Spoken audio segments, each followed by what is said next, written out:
Jivakorja.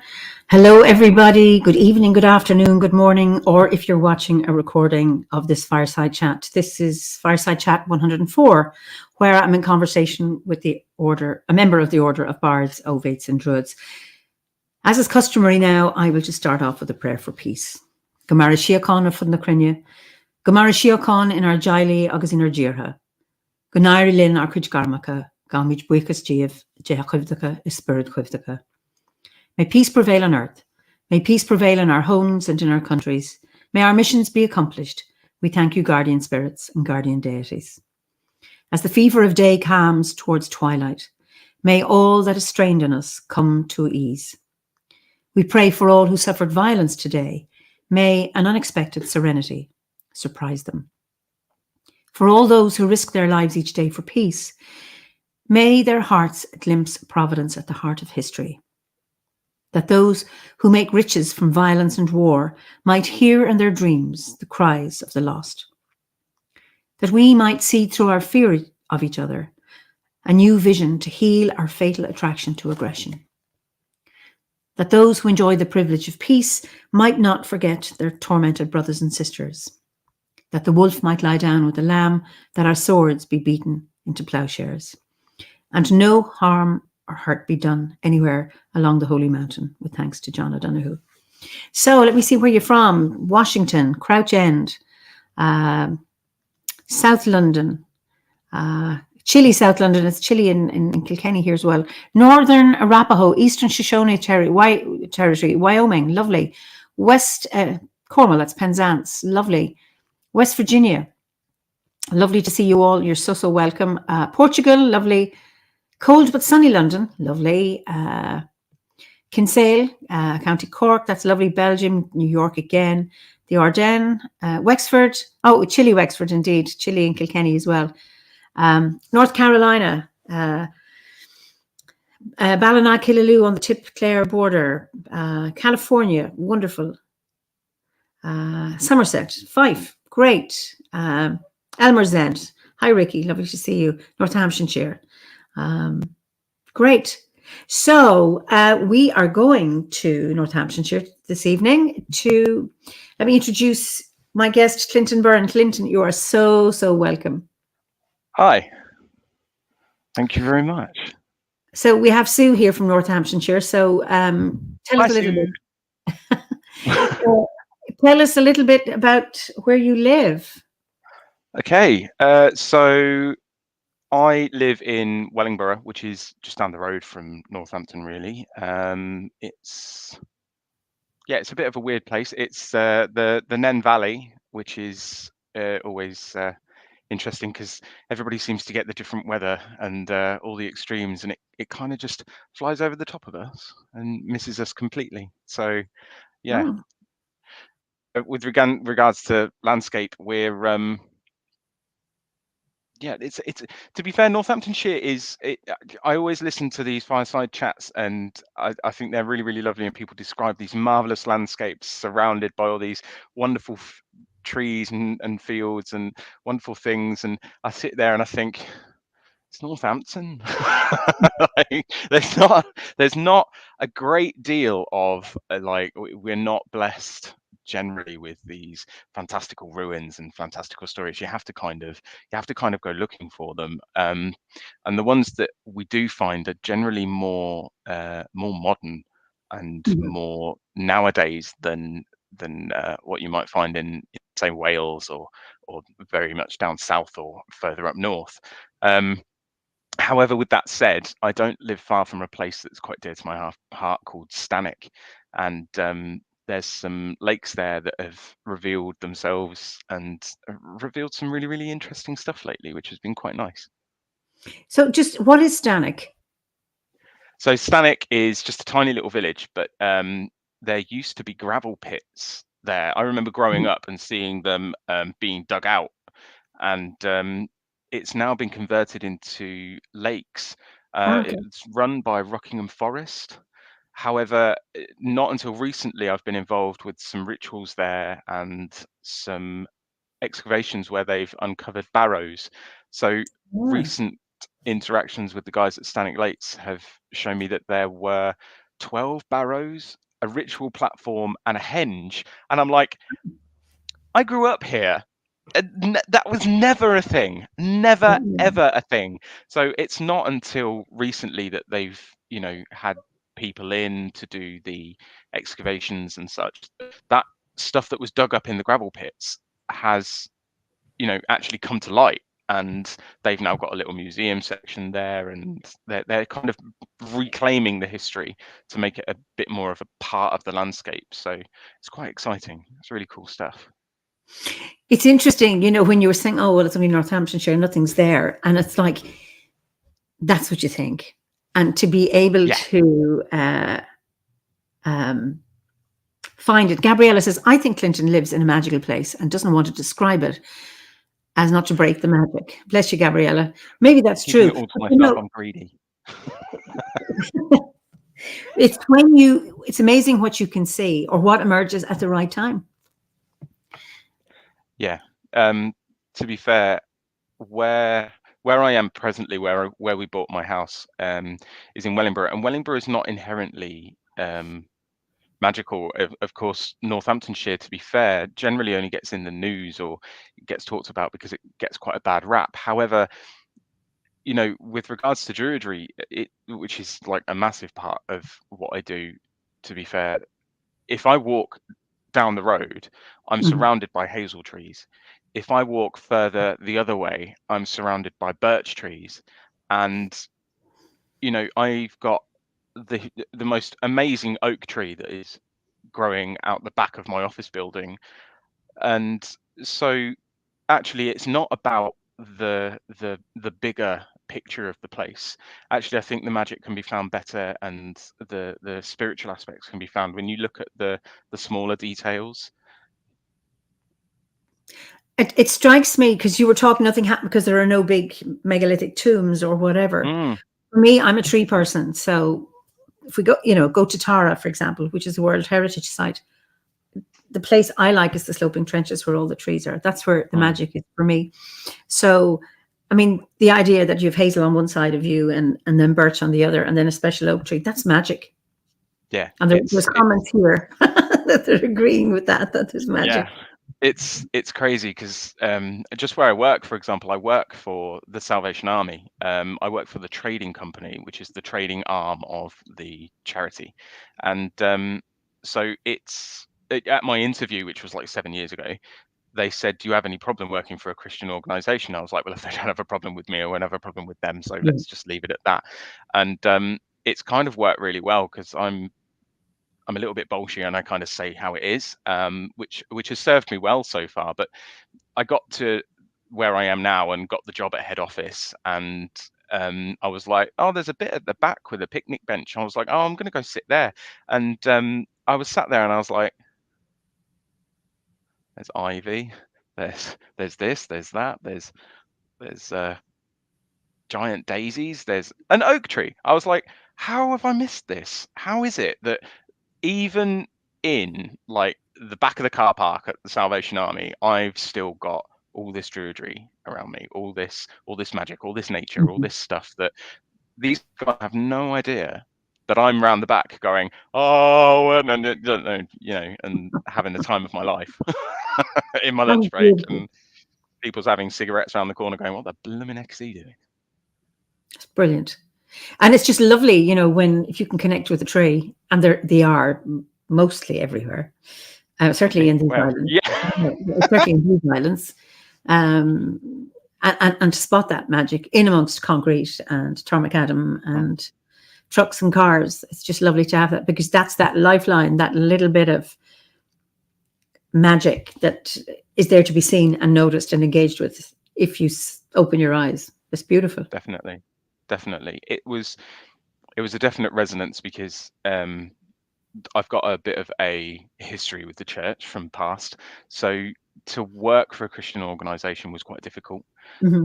However, knowing that was there, even in that environment, was a little bit of a lifeline, if you like, and gave me a little bit of solace to kind of go, okay, there's a little bit of separation here where I don't feel like I'm being swamped by this Christian message. Not that it's a bad thing, only that there's connotations for myself that make it uncomfortable.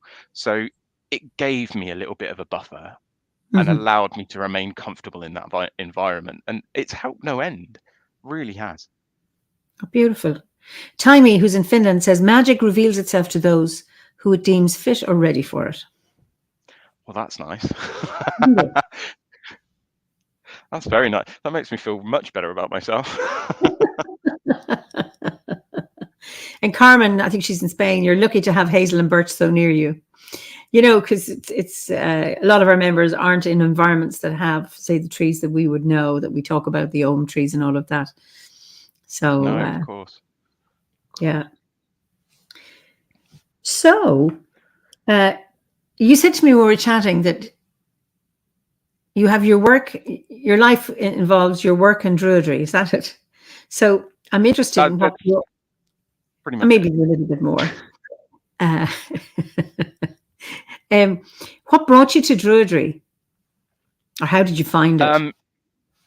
So I don't want to sound cliche and do the whole, oh, it's always been magical, it's always been spiritual, but it really has. And let's go back umpteen years that I try not to think about.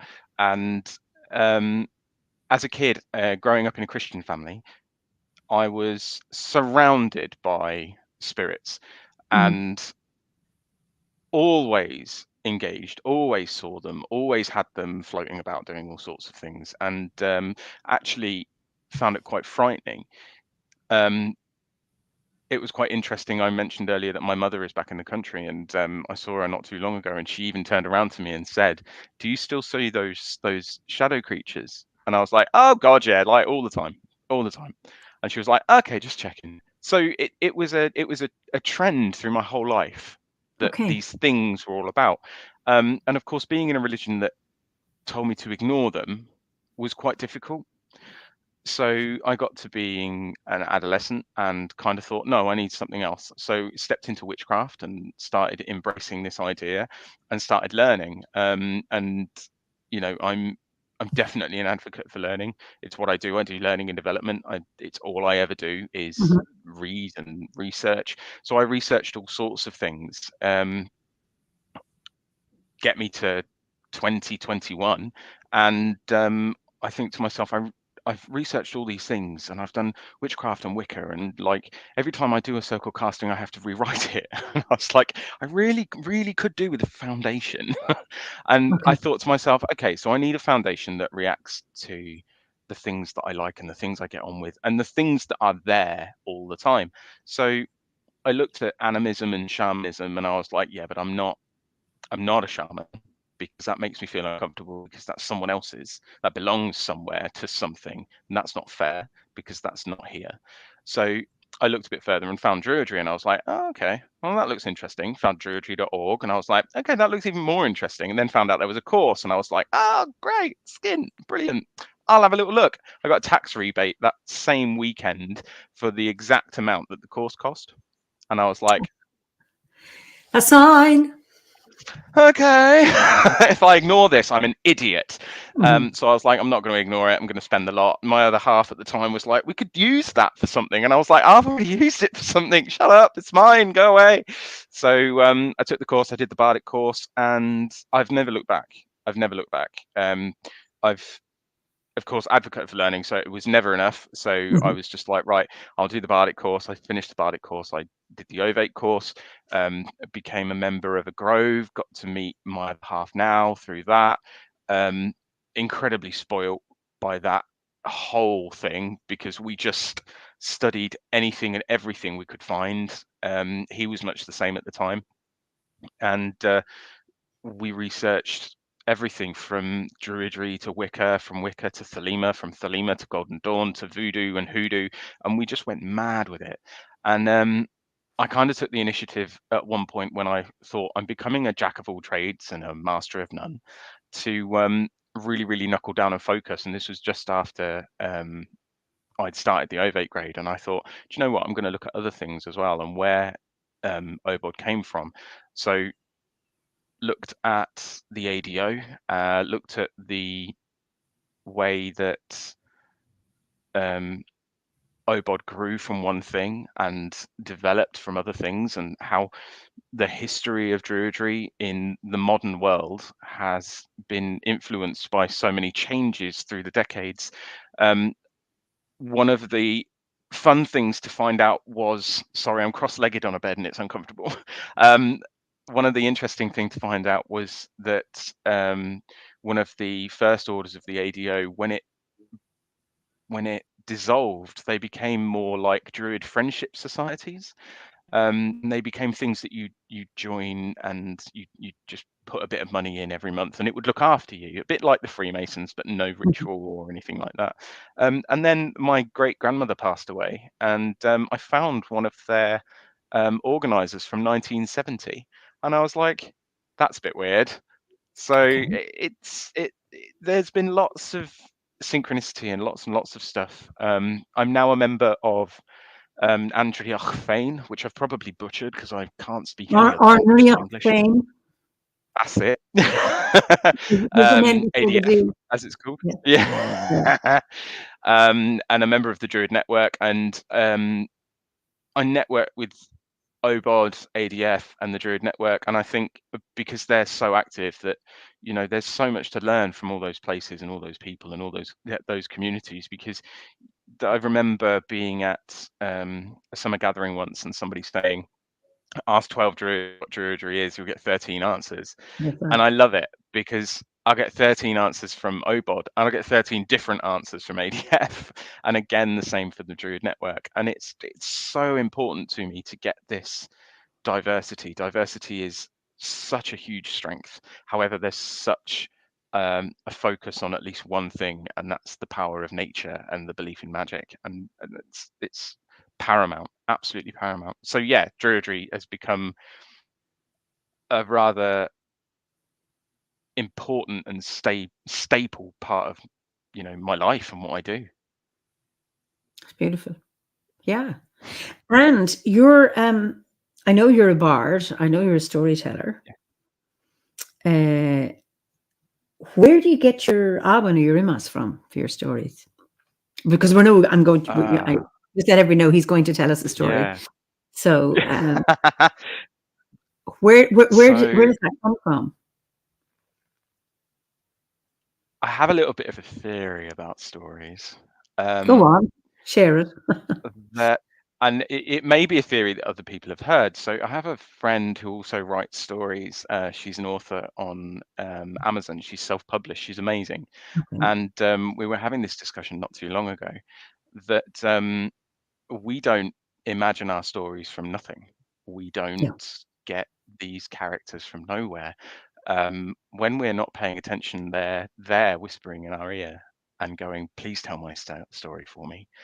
And I really do think that there's an element of that present in the world. And I mentioned just a little while ago that I had this experience of being surrounded all the time by spirits. I'm very much an animist in that respect. Mhm. And it's led me to look at the other world as a place of fairy, for example, and developing that mythology with myself, and in practice with my own theology, really.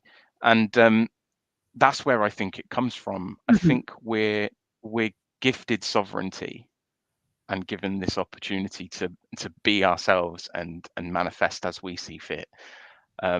There's obviously rules and regulations and stuff that don't quite work, but we're given sovereignty to be ourselves. But we never lose that kind of magical connection to a Mhm. world where there are infinite possibilities.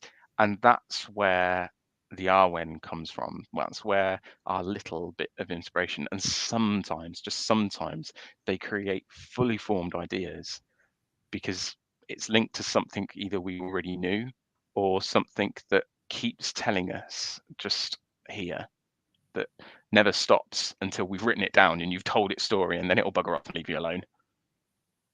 And so when it's coming to you, is it when you're sitting in front of a screen, or you're off in the woods, or you're out by a river, or where? It's when I'm sat in a coffee shop surrounded by people Go all away. making all sorts of noise. Wow. And there's all that white noise of the hustle and bustle. And I feel the most relaxed when I'm surrounded by people that I've never met. And there's all sorts of things. I like that bit in Sister Act where she describes to a character saying that they want to sing, and they've got to imagine that they're in a crowded room or a crowded restaurant filled with people, and and women going, "What do you want to have?" and all that sort of stuff. And I love that.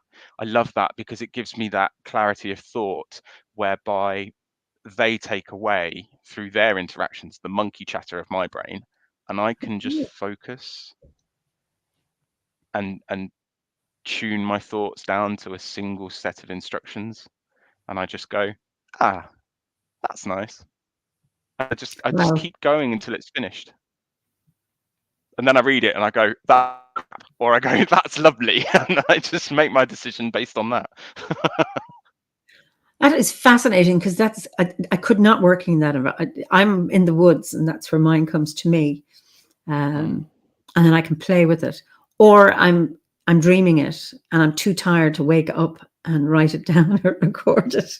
I get some great ideas, but mostly in the woods. I can't do it in a restaurant. But it's really interesting that outside chatter, that because it's only chatter and noise, that it doesn't distract you, so that you can actually go within. And if you're on your own, then you don't have to engage with anybody. I have a real So struggle with silence. I don't know whether this okay. is a neurodivergent thing, or I don't really know what it is. I attribute it to the fact that if it's silent, I start hearing what other things are doing. And by that, that's either spirit interaction or whatever, because it's all the time. And when it's silent, it makes it difficult to ignore and have like Okay. just a cup of coffee and chill. So I tend to find that I can relax when there's lots going on. And silence just means that instead I focus on the wrong things, which can be really uncomfortable sometimes. That's really interesting. There are a number of people. What is it? Hazel says, "My stories only come when I put my fingers to keys or a pen to paper. I don't know what I'm writing until I write it." So I take it, Hazel, I don't know what gets you in front of the keyboard, or what, or do you just say, "Now I have to write. I don't know what I'm going to do." And I'm wondering, do you feel, Hazel, a compulsion to write, but you don't know what it is until you do it? Because I always find that fascinating. I mean, do you have, when you're in the coffee shop listening to not being distracted by all the noise, do you have, or are you going into a coffee shop thinking, now there's something there, I'm bursting to write it, and I'll go into this place where I won't be distracted? Or does it just come to you? I think a little bit of that. I think a little bit of both, but then I tend to ask a question, and whatever I write tends to be the answer to that question, which makes absolutely no sense now that I've said it out loud. It's as if the inspiration comes and says something, and I go, "Hang on a minute, that makes no sense. What do you mean?" And then it tells me, and all of a sudden, then I've got like 3 pages worth of writing, and I'm like, "That's the answer to my question. That's what you were trying to say. That's what that meant. That's what that Okay. feeling was." Yeah, that's often how it comes. I completely agree with Hazel. The story I have in front of me was based on Botes, which is a constellation that rises at this time of year, and I didn't know why, but it is what it is. And before I knew it, I'd written it, and I was like, "That's nice." So it just kind of happened, but. the story thing is interesting. I never really know what's coming until it happens. It's quite fun. Yeah. Sev just says, I write with a guiding force unseen working through me. And Gabriella says, I don't tell stories. I channel sometimes lyrics or songs. They usually come in the shower. There's something with the water. That's interesting because I sometimes by the river, music will come to me or chants, and also the trees. And Anne says, I love the idea of just asking a question. Perhaps it allows the Awan to come in from somewhere else. It seems like a liberating way to start.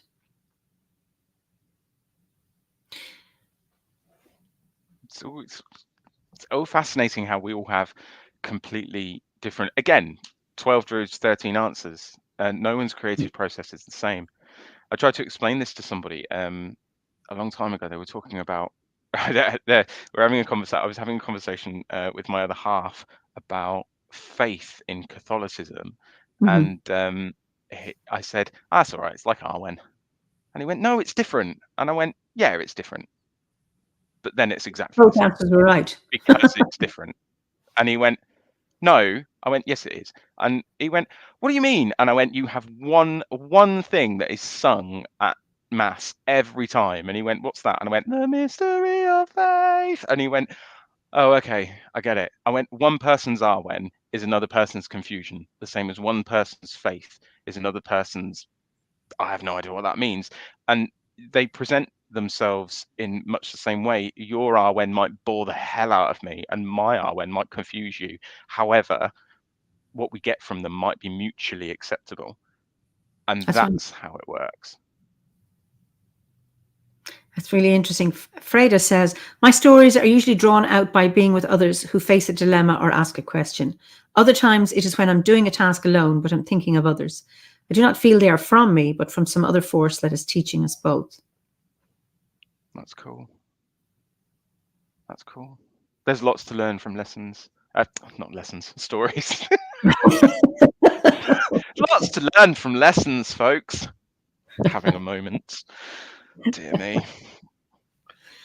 And I think that the most important thing, it's just amazing. The way I do learning and development at where I work, the thing I kept saying at my interview was a lesson is just a story needing telling. When you get to the end, you remember the good bits, and that's what you learn. And that's it. Simple as. And your stories, are they all your own, or are they retellings of old stories, folk tales, myths, or completely So I have new? only a few stories.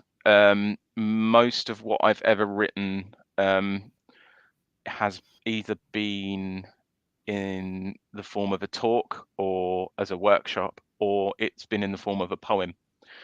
And so poetry, I find, flows quicker and easier than a story because the idea finishes before I've managed to create a whole rounded story from it. So, you know, all of a sudden, if you can make it rhyme, it gets done quicker. I remember writing, I don't remember it off the top of my head, but I remember writing an extended version of a glowworm's. I'd love to be a glowworm's never glum. How can you be unhappy when the sun shines out your bum? And I wrote that one day and then wrote another 2 verses on top of it because I was just bored. And I was like, why is a glowworm always happy? Like, can't just be that. And ended up with like 2 more verses that made completely no sense and just ended up making me giggle at the end, which most of my poetry is about making me laugh. Wonderful, wonderful. That's brilliant. So, are you ready for your story? I can tell you my story if you like. Yes, because I think people might be interested in hearing. Would you like to hear a story? See what we hear. What do Sometimes people there's say? a delay in seeing response. So, the fact that there's no response doesn't necessarily mean that nobody wants to hear you. Yes, somebody says, "Ooh, story time." Great, you're right. You've got one. Yes, Marvelous. all right, we're getting them coming in. Right. Yeah. Brilliant. I'll tell you a little bit before I begin the story. So the story was inspired because of the rising of Botes at the time of Ostara. And I was walking home one day and I find Ostara very difficult, or did find Ostara very difficult. and the whole conflation with the Ostra and all that sort of stuff that just gets bounded around. And I was kind of getting all wrapped up in this controversy and stuff. And I was like, well, where is Ostara? And the light outside of my house had gone out, the street light. And I could see Horizon dipping under the horizon on one side, Orion dipping under the horizon on Right, one yeah. side, and I could see another one on the left-hand side underneath the Big Dipper, or Ursa Major. And I was like, who's that?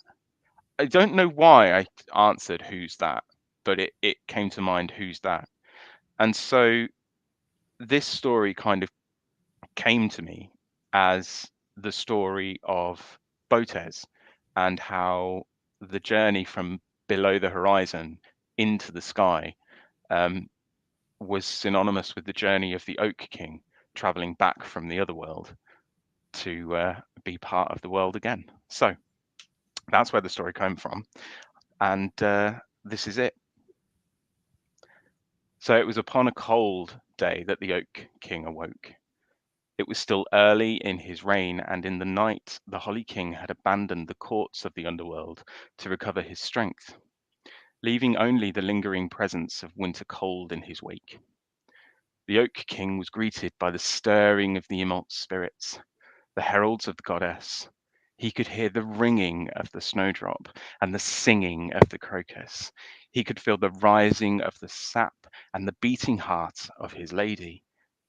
But his power was still weak, and a journey to the surface still lay before him. The underworld was again a realm of shadow. The flames of the halls had gone with the Holly King and his entourage. What was a hall of feasting seemed deserted and had turned cold. The Holly King had taken all warmth and comfort with him on his roaming, and so it was now that the time to leave had obviously come. It's time to venture back to the upper world. The Oak King shook off the chill, grabbed what was left of this Yule feast, draped himself in shrouds of the earth, and began to trek up to the living land and the embrace of his lady. All he needed to do was reach the ward, and all would be well. With staff in hand, he began his journey, and before long, as he climbed earth and stone, he came across an opening in the ground, a great cave that lay before him, seemingly empty. He pushed forward and moved slowly, only to feel a blockage of fur before him. It was a bear, a huge bear, by the way, not a normal bear. He tried to maneuver past, but he soon realized that unless the bear woke, he wouldn't get anywhere and he'd be stuck. And he would not be able to return to the land and the lady who waited for his return. He shook the bear, he shouted, he poked quite aggressively, but nothing would wake this sleeping giant.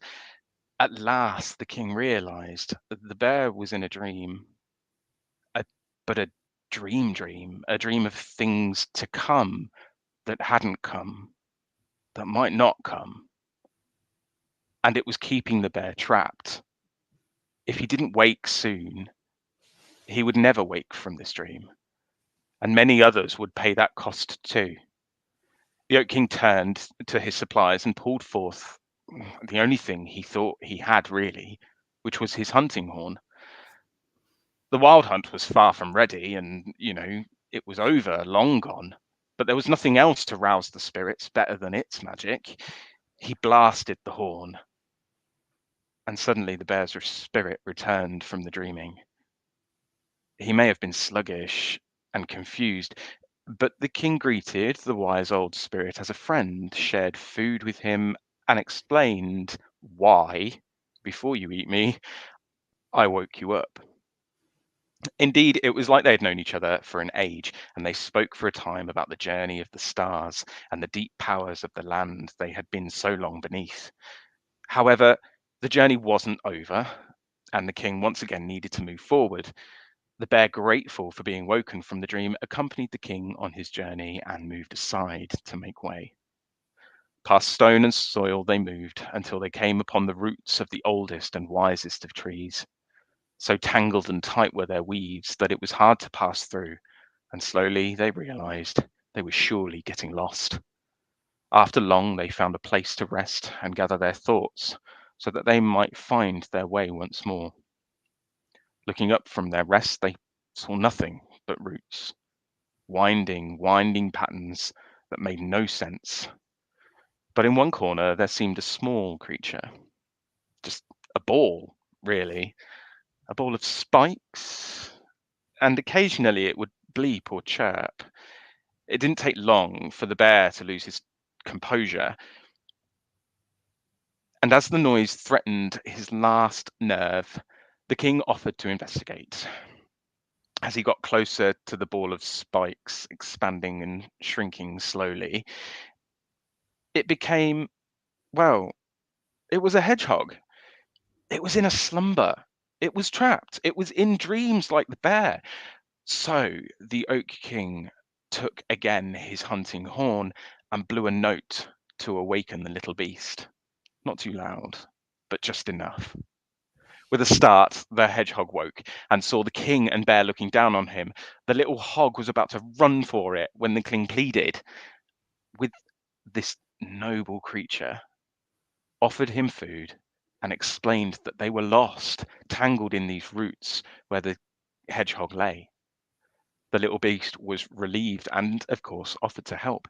He'd been resting here for a long while and knew the paths that could be taken well.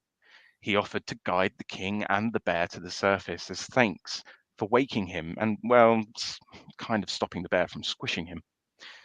The three of them travelled past roots of trees, past stone and bone, to the roots of the grassy meadow. They were so close, but suddenly they stumbled into a hole and found themselves surrounded by hares. Two of the hares were large, and around them were lots of little babies, but they were still, and besides their breath, unmoving. The two older ones were startled by their intruders, but recognized the Oak King almost immediately and pleaded with him. These were their babies, and they had been asleep since their birth and wouldn't wake to leave the burrow. The king leaned down and felt the nearest babe. True that it was only sleeping, still held in the lingering winter dreams that had trapped the bear and the hedgehog previously. So, with another blast of his horn, the little spirits of the hares returned, and before long he was surrounded by bounding little bundles of fluff. The parents were so pleased and enamored, they guided the king and his companions out of the burrow through winding tunnels to the surface and the end of the Oak King's journey. They emerged to see a twilight scene upon a budding meadow. Before them stood the great moat. The stone was cold, and the land was silent. It was too silent. There were no breezes, no bird song, nothing. As if the world had been frozen in time with the last lingering power of winter.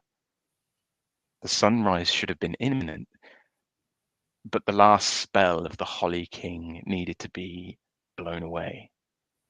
The Oak King now, knowing what to do, stepped towards the great stone and looked up to the twilight sky of red and yellow. Maybe just once more, he thought. He reached again for the horn and took a great breath, filling his lungs.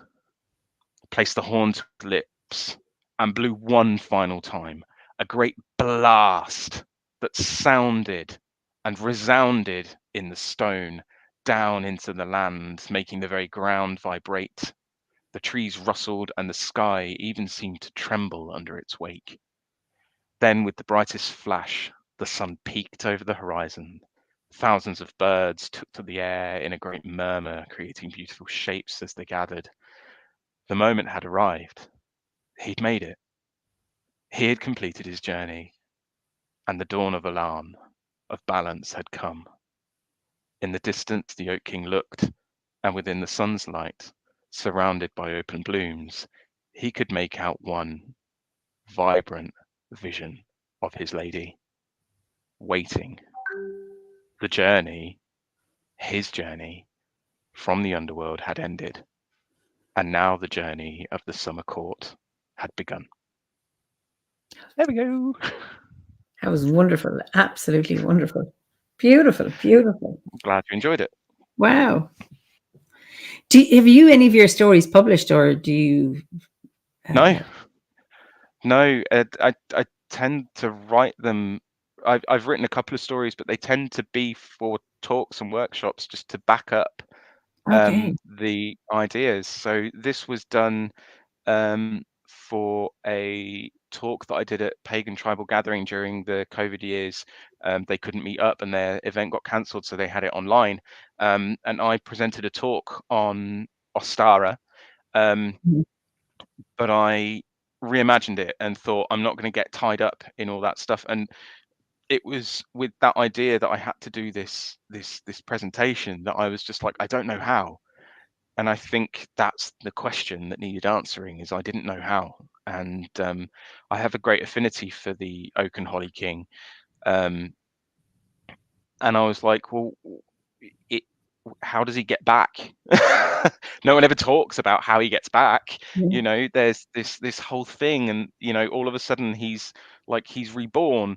And I was thought to myself, but what if this time he just comes back and travels back and reunites rather Mhm. than gets reborn?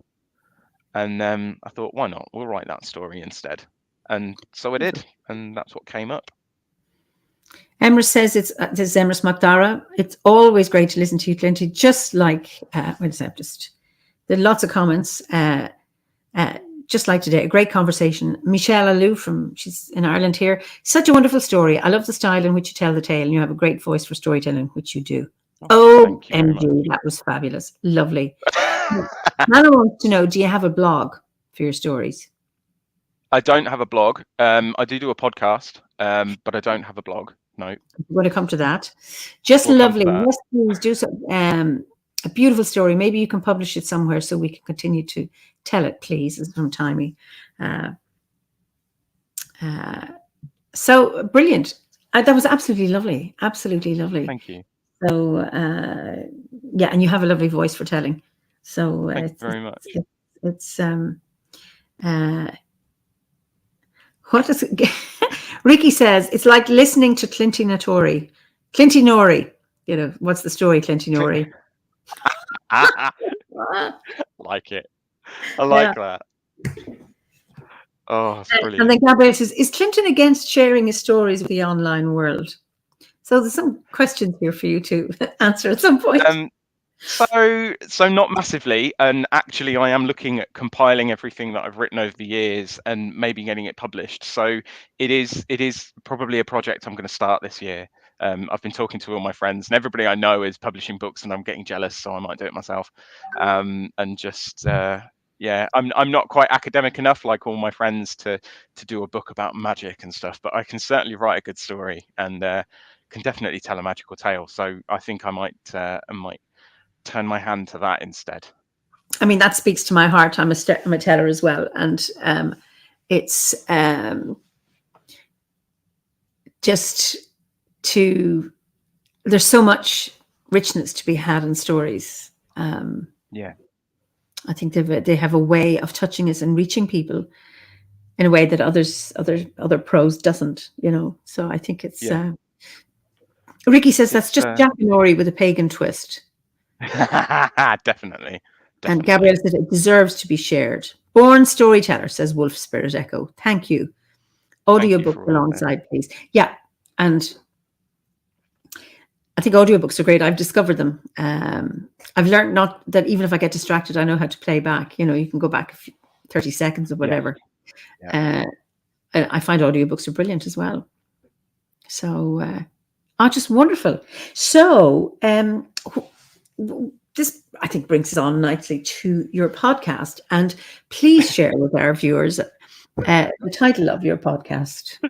The title of my podcast is Shove It Up Your Arwen. And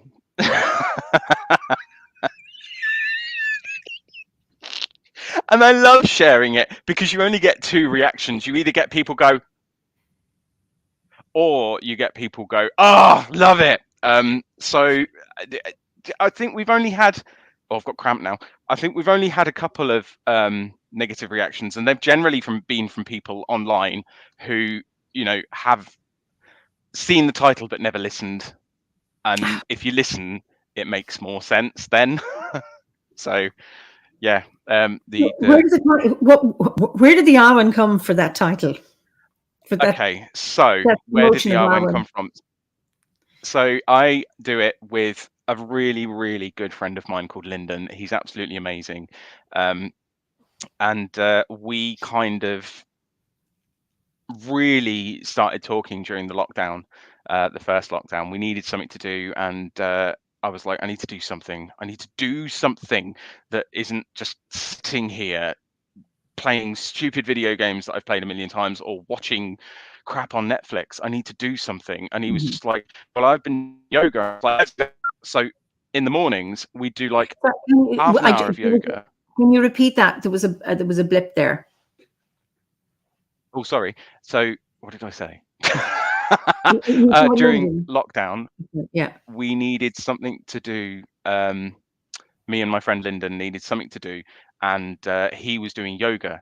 So for like every morning we'd have a video call, and for about 20 minutes we'd do yoga, and then for about an hour and a half we'd just bitch about things we'd seen online, things in the magical community, things on, like, because during COVID it just social media just blew up, and so there were plenty of opinions for us to disagree with, and so we'd hash it out, and we hashed it out for the longest time. Lockdowns ended, we carried on hashing it out, we met up, we had coffee, and then I don't really know where the idea to do a podcast came from, other than we were sharing the podcasts that we listened to, and every now and again we'd share an episode that we were like, oh, listen to this, it's a load of rubbish. And I think one of us must have said, oh, we could probably do this, and then somebody must have said, well, why not, why don't we? And we both agreed that it had to be something that wasn't too serious, because that was the thing that we always picked on, was when it was like high and mighty, convoluted, very like, oh, and we were like, stop taking it so serious. It's meant to be fun. You're meant to enjoy it. You know, don't mourn what you're doing, enjoy what you're doing. And I said, do you know what? They can just shove it Darwin.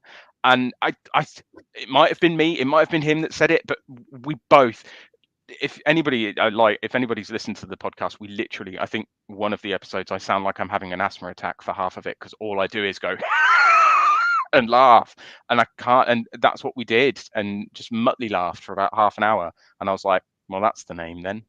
So well, Liz Hills has subscribed just now. Yeah. And Eric says, interesting start. Just logged on to the podcast naming. We'll definitely listen to all of the conversation. I'm intrigued. That title is a good way of drawing in your targeted audience. That's Liz again. So anyway, she has subscribed. Well done. Sorted.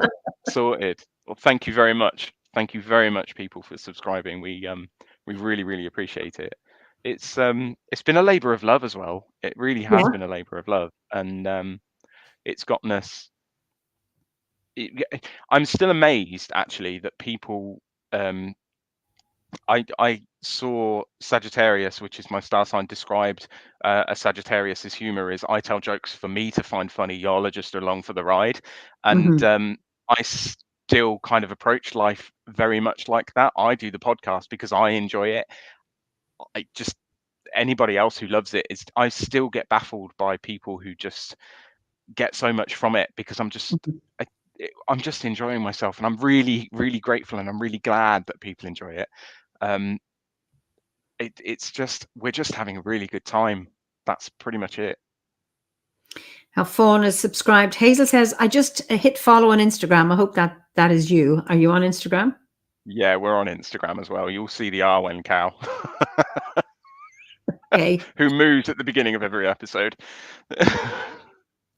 So it's back to stories. Freda is asking, I'm wondering if there are any other storytellers or bards who do not write down the stories. For me, the stories seem to come as a living moment. Sometimes That moment can be very long, even an hour, but I feel that they live for that moment, those people, and that if they wish to remain, then they will come again and insist on being here longer.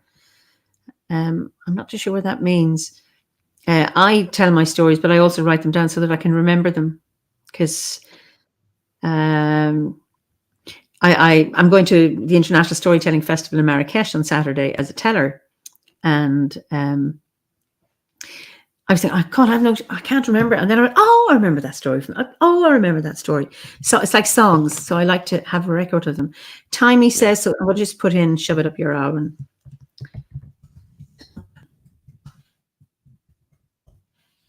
Here it is, Timey. There we go. Great. Yes, somebody asked which course is focused on storytelling. Yeah, it's the Bardic.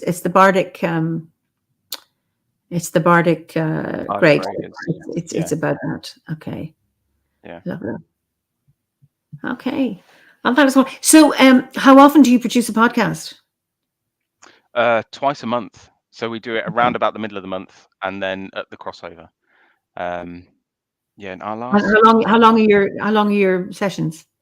They're only an hour. We try not to keep it any longer than that. We try and keep it around about an hour, because after that people just get bored. Yeah.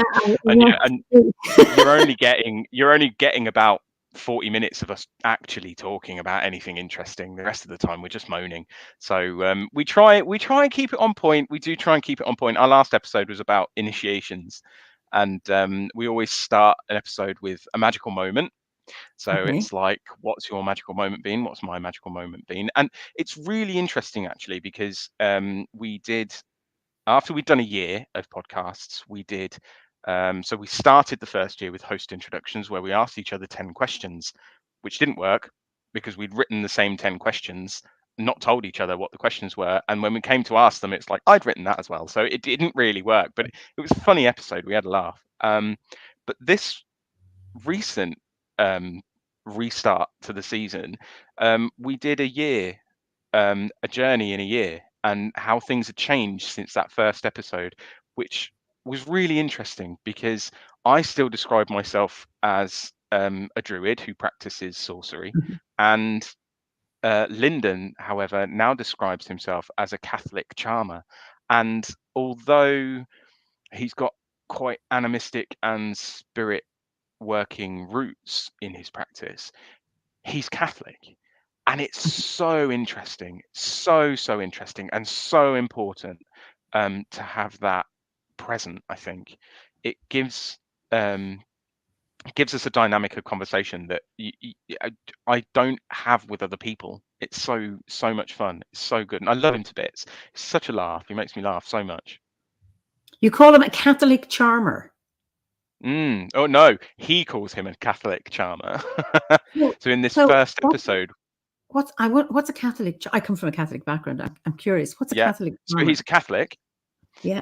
Obviously. And so the way we kind of realized during this episode, as we described it, we kind of went that we have like a religious aspect, which for me is druidry, and for him is Catholicism.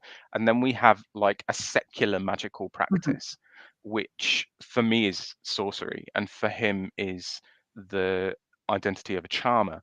So I can't remember exactly how he worded it, but it's more about, he uses Catholicism in those charms. So he'll use the Psalms as charms, as words to achieve things. So he then will, rather than use God for things, he'll use the stuff in the books for magical workings. He'll work a psalm into something. He'll light a candle, a novena. He'll do some saint work, and that's the more secular aspect of his practice. And then the magical religious aspect of his practice is where he gets chalk blessed for magic, or he'll get wine blessed, or he'll get holy water, and then that becomes another part of the magical life that he lives. And I just find it really fascinating, and really interesting and important, because that conversation is rarely being had. It's really interesting. I didn't grow up as a Roman Catholic. We prayed. Okay, there was no word of charms. That was not spoken It of. was prayer. And yet, the early Christians, there are texts, there are charms. Yeah. But the monks wrote them down. And there's one I did it at the ceremony in June. It's a lorica, which is a breastplate, protection. It's a Christian one, but it's believed it's come from an earlier Druid charm. But like St. Patrick's breastplate, Christ, or you say Christ before me, or it could be Spirit before me, or health before me, peace before me, behind me, within me, below me, above me, to the right, to the left of me, in my rising, in my sitting, in my lying. And they're charms, yet they come from a Christian tradition, or they are a pre-Christian but have been adapted into the Christian tradition. So I think it's wonderful. Yeah, I really think it's wonderful. We wanted to use the breastplate of St. Patrick. No, yes, for a presentation we were going to do in the summer, and we were going to use that as part of this presentation that we're doing as the podcast. It's so interesting how there are similarities and parallels between them, and how the only abrasion really is from the people who argue, and not from the actual thing itself. The actual thing itself doesn't care. No, and I mean, if you're asking for a blessing before you, behind you, above you, from the right, I mean, that makes so much sense, regardless of what tradition it is. And you can, I do that. I use my own variation of that breastplate for my own work, and it works for me. David has a question for you. Can you say more about what it means to you to be a sorcerer? One doesn't often hear that term in relation to druidry. So sorcery for me is about, I've got to find words, which is never easy. Sorcery for me is about making space or changing the status quo. So whereas druidry would have me commune with the spirits that are there, sorcery allows me to open a door to spirits that I would like to speak to. Druidry would have me more in tune with relating to the spirit as it presents itself. Sorcery allows me to create a space where the spirit can inhabit. I take a lot of inspiration in the sorcerous arts from grimoiric work and things like the Book of Oberon. I take a lot of inspiration from Robin Artisan and from another chap whose name has literally just fell out of my face. And I kind of use this approach to, bridge this gap between me and the spirits. As I mentioned before, there's always an interaction, and sometimes my head gets very busy with this kind of soup of spiritual interaction. Sorcery allows me to stop it, move it, organize it, and pick the right one to talk to. Whereas my druid practice tends to just open up the doors to everybody, and doesn't make it that easy when I'm doing more secular working. If I'm doing something for, say, for example, the Sabbats, or for a full moon, it's a party, come along, ancestors, gods, spirits, come to and enjoy, and we'll enjoy it together. And that crowd comes together, and that's amazing, but I don't always need that. And when I don't need that, then I turn to more sorcerous arts. But where the sorcery gets a bit aggressive, I then switch back to druidry and get a bit more friendly and do offerings, as opposed to, by the power of God, do as you're told. I tend to go, have a cupcake and make me a present. And that's interesting. So, because just interesting, when your mother recently asked you, do you still see spirits? And you say yes, because so many people I know who saw entity spirits as children, even if it was supported, lost it, or don't see it now, etc. So you've always seen it. So it strikes me that you're using the sorcery, because it's a loaded word, as a filter. Yes. Okay. Yeah. More like that than because often sorcery is described as quite aggressive, coercive is probably a good word Manipulative. for Yeah. it, Yeah. manipulative. And actually, when you look at these workings, there comes a point where you can stop. And instead of, so I have only really started practicing sorcery since I joined ADF, and used that to bolster the other. And it's been really, really helpful because it's more about this reciprocity thing where you give offerings all of the time. And that's fine. But I need to be able to differentiate who I'm talking to. And the sorcery gave me that, whereas I couldn't find that anywhere else. I needed to be able to identify something or something's name or attuned to something, and those arts had those in them. And then when it gets to a point where it goes, now threaten it with a sword, I go, nah, I'm not going to do that. I'm going to, resort back to the druidry, then kicks back in, and it becomes, all right, do you want to make friends? That'll be nice. Yeah. So, Hannah said sorcery sounds scary. So why ADF? I mean, you said you didn't start doing your sorcery until you joined ADF. What was it about that? So ADF came at a time when, so I was doing Ovate grade, and I got to the bit where, oh, spoiler, I'm not going to say, but Yeah, don't one spoil. thing it asks you to do is with your dad, is all I'm going to say. Unfortunately, the 2 weeks previous to reading that course, my dad passed away.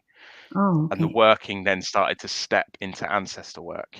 The problem I had was when my dad died, I was also then made homeless and then lost my job. And because I was his primary carer, I also had nowhere to live, no money, and nothing.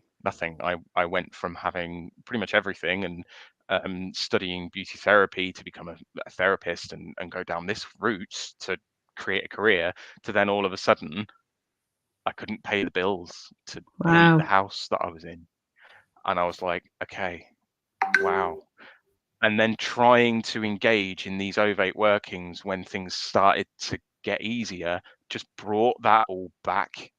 And so I was like, right, I need to put this down for a bit. And I couldn't. I really couldn't, because I didn't want to. I didn't want to put it down at all. And I was like, I need to keep doing druidry. But there's something that, now that this has happened, has changed my status quo. It's changed me. So I need my druidry to change with me. And I found ADF through a little bit of research, and I thought, well, maybe I'll have a look at what I've researched before. So I found ADF, and I really resonated with the land, sea, and sky thing that I learned in the Bardic grade. And found out that through ADF, that is pretty much how it works. That there is the 3 realms, there's the 3 kindred, and then there's the 3 this, 3 that, 3 the other. And I was like, I kind of like that. I really like that. And I've always had a bit of a love-hate relationship with the elements. And I was like, well, I can put that to bed for a little while. And it wove spirit work back into my life, which was amazing, because it gave clarity to the clatter that was happening all the time. And I needed something that wasn't druidry to buffer it, because I Okay. wasn't in ADF. You have to do quite a lot of study in the dedicant program, which I'm doing. You have to do quite a lot of study to get to a point where you solidify your practice. I needed something to buffer that until I'd solidified it, and sorcery just took that kind of spot. It gave me the ability to discern between things, which is so important when you're working with spirits and you're doing spirit work. You really need to be able to discern what is your voice and what is something else's voice, what is your feelings and something else's feelings, and how you can stop it. So yeah, that's kind of where it came from. It strikes me, interesting having this conversation with you, and you're talking about using it as a filter, and you're talking straight away about stopping it. I've come across people in the past who get into this with no filters and no boundaries and think get into a world where of manipulation and end up being manipulated. And I think it's very, Yeah. very important that discernment is so important. It's And like it's not going into for, a country and where it's you not for haven't everybody. researched the rules. Yeah, and it's not for everybody, you know. No. But yeah. Ferdiad, you know Ferdiad. Yes, yeah, fairly. Are you familiar with Jason Miller? No, but I listened to a podcast with him the other day. So yes, so yes, I am actually. Yeah, yeah, I am familiar. Only just though. Yeah, you named a number of people, and then Ferdiad had put that in the chat. So okay, so people are really interesting. I think comments. So Gabriella says, "Is sorcery used here more related to evil spirits or to spirits in general?" So here in the context of what I'm doing, it's just spirits in general. I mean, the idea of evil spirits is an interesting one because evil is in the eye of the person who is viewing it. No one is a villain in their own story. Everybody is the hero. You you can apply that to the policeman, and you can apply that to the terrorist. You know, no one is the villain in their own story. So to apply a sweeping term like evil to spirits is strange to me because they have their own motives. I'm very much an animist and very much a hardcore Mm-hmm. polytheist. So in my view, everything is autonomous, is has its own, you know, ideas, thoughts, rules, and actions. So they are responsible for their own actions. And in the same respect, if a spirit came and was being a dick, I'd give him a slap and send it on its way. It's just it is the way it is. But I've gotten to a point where I can do that now. Had I started doing ADF and spirit work and not learnt these things, I'd have been lost quite quickly. And like you said earlier, you end up in a world where things are manipulated and you end up getting manipulated. Yeah. Just as a question, Vari Stewart, what is ADF? It's Ornricht Féin. It's a druid order in the US. You say that so well.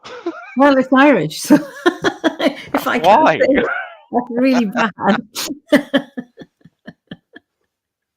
I've just had a message from a friend of mine. Sorry? I've just had a message from a friend of mine who's just said, I've thrown my knickers at the stage. Oh, it's somebody watching it. Okay, brilliant. Yeah. Marvelous. Marvelous. It's you have to develop a kind of cloak to protect you. Oh no, Timey says it's mostly not easy nor convenient to welcome what spirit presents you or leads you to, not to mention the momentum. So what's your cloak of protection? So a lot of time, can I tell you? Can I tell you? I think it's, without giving too much away, because I wouldn't want to, it's about going unseen. In the same way, I often refer to the other world as a pub. Everyone's there doing their own thing. They're Mm-hmm. there. They've got their own business to deal with. They're getting on with it. Sometimes you go into a pub and it's like it's like the little village pub where the moment you walk through and the door clicks shut, they all turn and look at you. And this is silent. And then yeah, those are the spirit realms you don't want to go. Or that maybe you do. I don't know what you're up to, but most of the time you walk in, pub's busy, and you walk in, and people who are paying attention are the people who are interested in why you're there. They're the people you ask a drink from, who you pay, who you develop a rapport with. They're the people who look after you while you're there. They're the waiters, the Mm-hmm. people in the kitchens. And then sometimes you meet somebody who becomes a friend. Every now and again, you look at somebody's girlfriend and you meet somebody who doesn't like the way you look. It's almost exactly the same, and I kind of treat the spirit world in the same respect. So I can either walk in there chest out, chest puffed up, and just be like cock of the walk, or I can walk in there and be the person no one notices. And that's the way I kind of focus, is I make sure that when I step into a space, Mm-hmm. I'm unnoticeable. I practice it in our realm. I practice it at work. If I can often get into a room or an office without anybody noticing me.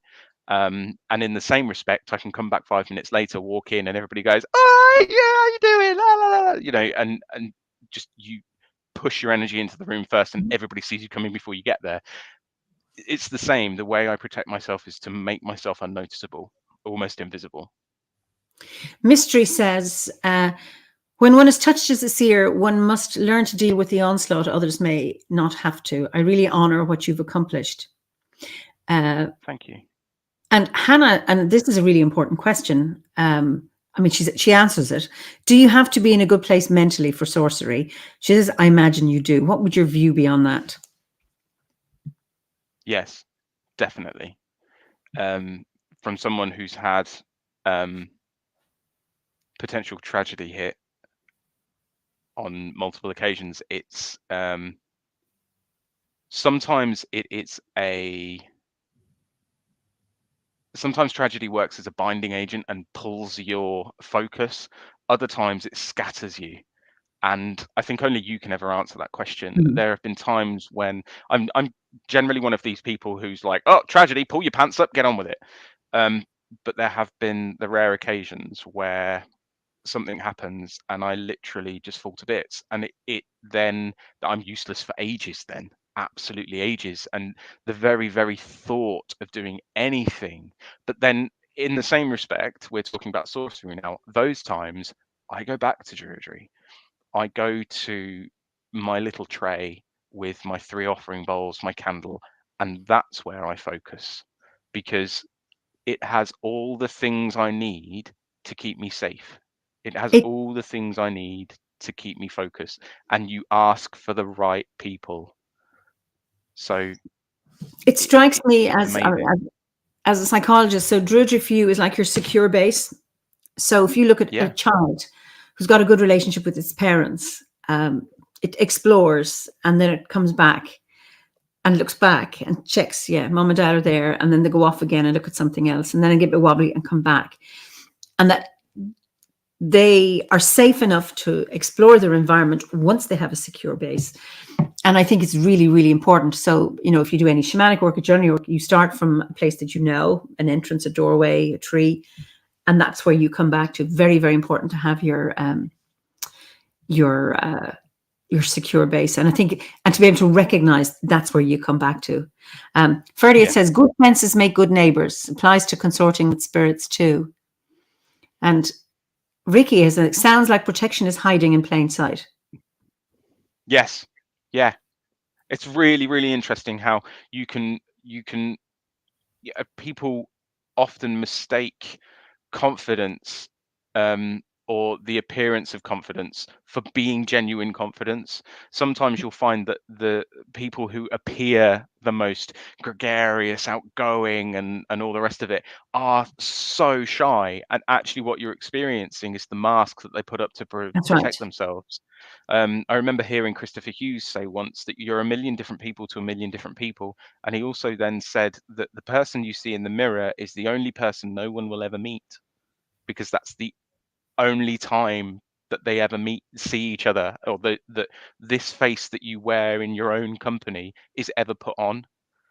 And it struck me and made me think, wow, that is both frightening and really empowering, because it means that I can be a million different people to a million different people.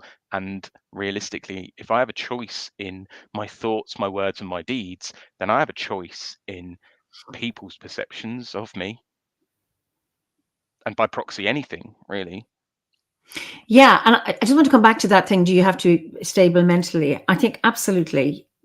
Just like if you're going to do anything, you know, in the apparent world, if it's a challenging, or you're going on a journey, you need to have, you need to be feeling well. You need to be feeling well physically, psychologically, everything, to feel robust, to say, I'm going off on a journey, I'm going to another country, or I'm traveling in a car, or I'm going to do an exam, or I'm going for an interview.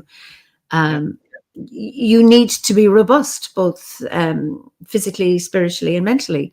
So I would, or anyone who's thinking of doing any of this, don't try that unless you are, and always have some help and support rather than, I wouldn't go into any pub. And it's like Liz says, the other world is a pub. I love it. And it is really, really interesting to go in and you're not noticed and you can go in, you can have your drink, or maybe you can get some food. And other such pubs is like, whoops, I'm not going in there. Just doesn't, not my kind of place. No.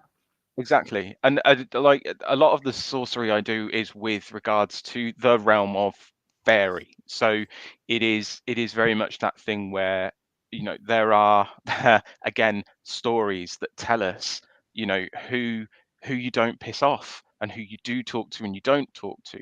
And those ones that are gregarious, you know, sometimes you don't eat the food because accepting a gift is contractual. Yeah. Exactly. So somebody told me once that free, what was it? Or did I read it? That I think I read it on Facebook once, that free samples at a coffee shop are fairy traps, because you'll always go back to that coffee shop and think to yourself, I love it in there because I get free samples. Little do you know that they're fairies and actually you're in a magical contract and you'll never leave. You always buy your coffee from there. And I'm just like, that explains Starbucks so well. You know, do they give free things out in Starbucks? Sorry? Do they give free things? I don't go to Starbucks. Do they give free things? But the amount of times I've been to Starbucks and all of a sudden they're just like, oh, you're back. Oh, it's lovely to see you. I'll give you an extra shot. And I'm like, no. Ah, no, okay. thanks. I'm not falling for that fairy magic. Thank you very much. I'm not doing it today. And they're like, you sure? I'm like, yeah, it's fine, darling. But no, I'm all right. Julia, and I don't know how you're going to comment on this. I'm deaf, dumb, and blind when it comes to spirits, journeying, and anything otherworldly. I see nothing, I hear nothing, I sense nothing. 5 years since joining OBOD, and my sacred grove is still nothingness.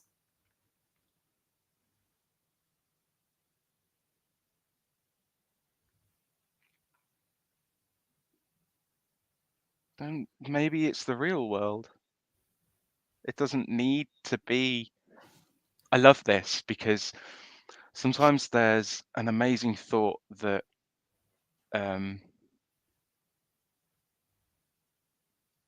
maybe I can compare it to the idea that the city is devoid of nature or is separated from nature, when actually something really interesting I found out not too long ago is that the pigeons in the square at Bedford are rock pigeons, because in nature they would sit on cliffs. The only difference here is that these cliffs are made of concrete.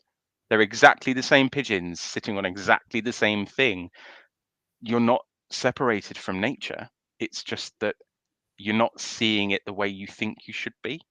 And I think sometimes with regards to the magical world and the spirit world and all this, that, and the other, that most of the time my interactions come across as impressions, or something will happen that makes it look like I've got Tourette's, and actually I'm just like, where the bloody hell did that come from?